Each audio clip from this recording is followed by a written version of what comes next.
আপনার পাসপোর্ট দিতে বাউন্ড যদি আপনি রিপোর্ট করেন, কিন্তু ইন দ্য মিন টাইম যদি আপনার বস আপনার নামে গিয়ে একটা লারি বাজিকার রিপোর্ট দিয়ে দেয় যে ওই আমার কাছে কাজ করে না, পালা গেছে, তাহলে তো আপনার আম ছালা দুইটাই গেল। মানে আপনি ভিসাও করতে পারবেন না, আর পাসপোর্ট আইন না কোনো লাভও নাই। তাইলে যে আপনার এজেন্ট, যিনি আপনার বস, যিনি আপনার এজেন্ট, ওর সাথে খারাপ ব্যবহার না কইরা ওরে যদি বুঝের মাধ্যমে বাবারে শোনারে কিংবা দুইটা টাকা দিয়ে যদি আনতে পারেন তাহলে আলহামদুলিল্লাহ।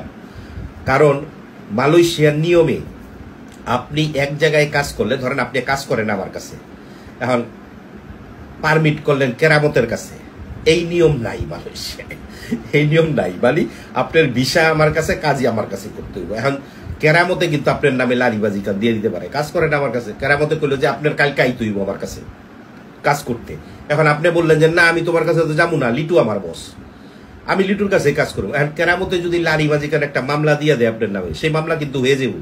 আপনি আমার কাছে কাজ করেন তাতে কিছু যায় আসে না। ইন দ্য মিন টাইম কেরামতে যদি পুলিশ রে বইলা দেয় যে ওই লিটুর কাছে কাজ করে, পুলিশ কিন্তু এসে আমারে ধরবো যে তুই আরেকজনের ওয়ার্কার চুরি করে লইছিস কে, আরেকজনের ওয়ার্কার ভাগাই নিয়ে গেছিস কে। মিনিংসটা হইলো আমি উল্টা মামলা খাবো।